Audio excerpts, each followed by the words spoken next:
सत साहिब सभी को। जय बंदी छोड़ की परम पिता परमेश्वर, असंख्य ब्रह्मांडों के मालिक, सारी सृष्टि के रचनहार सतगुरु देव रामपाल जी भगवान की जय। आप सभी को सुनील दास की तरफ से सत साहिब, मेरे बड़े भाई बहन, छोटे बड़े भाई बहन। तो आप थोड़ा सा एक चीज को ध्यान से देखिएगा कि परमात्मा कहते थे अपने सत्संग में कि घर घर होगा बोध विचारा, कि सात संगतियां जितनी घर घर चलेंगी, कहने का मतलब जगह जगह अगर भोग लगेगा तो परमात्मा इतने प्रसन्न होंगे। मालिक दास को प्रेरणा हुई कल परसों से ही, मैंने भोग लगाना छोड़ रखा था। मैं अंदेव की छोटी आरती से भोग लगाता था, दास अंदेव की आरती से भोग लगाता था।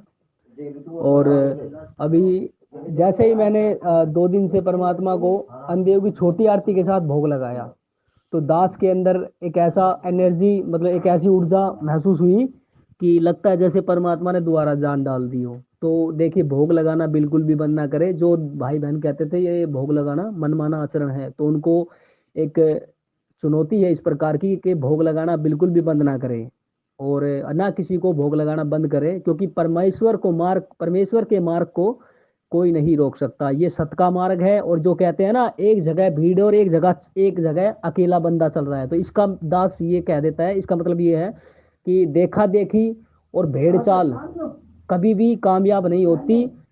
तभी इसी प्रकार परमात्मा सत्संग में कहते हैं कि खोकापुर के काग मिले दिन दोयरे को अरबों में हंसा मारा हो रे। ये नहीं, हजारों के हजारों लाखों के पूरा विश्व रह जाएगा, एक ही बंदा सतलोक चला जाए वो भी परमात्मा के लिए बहुत है। अगर एक बच्चा राजी खुशी अपने हृदय से परमात्मा के साथ सतलोक चला जाए, तो ये भीड़ का परमात्मा से कोई लेना देना नहीं है। भीड़ यहीं रह जाए, मालिक को कुछ नहीं चाहिए। मालिक को वहां पर दिखाना पड़ेगा कि देख, मैं अपने एक बच्चे को वहां से छुटा के लाया हूँ।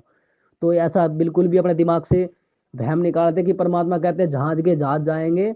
तो इसका कहने का मतलब ये होता है कि एक टीचर कभी भी अपने बच्चों का हौसला नहीं तोड़ता, अपने शिष्यों का हौसला नहीं तोड़ता, कि जैसे भी टूटी फूटी भक्ति करके चलती रहे। क्योंकि पार होने वाला तो एक बंदा या दो बंदा हो जाए वो भी होता है, क्योंकि हजार कमांडो से एक ही, हजार सैनिकों से एक कमांडो छटता है।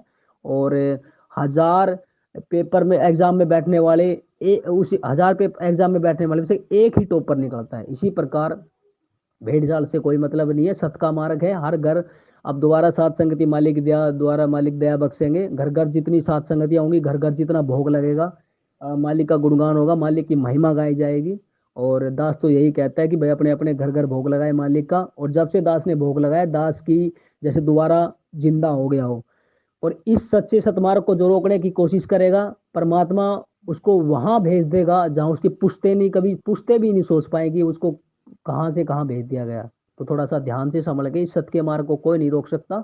जो रोकेगा वो खाक हो जाएगा, मिट्टी में मिल जाएगा, और उसकी सातों पुश्तें बिल्कुल तबाह हो जाएगी। परमात्मा कुछ भी कर सकते हैं। ये दास शराब नहीं दे रहा, ना कोई चुनौती दे रहा है, लेकिन मैं एक बात, ये दास एक बात कह रहा है, इस तरीके से इस मार्ग को रोकने की कोशिश बिल्कुल भी ना करे, और परमात्मा का मिलजुल के भोग लगाए। और जितने भी परमात्मा की महिमा गाई जाएंगी, उतना जल्दी लोग बाग जुड़ेंगे और मालिक से अपने और अपने परिवार का कल्याण कराएंगे। तो दास यही कहता है, सत साहिब जहबंदी छोड़ के।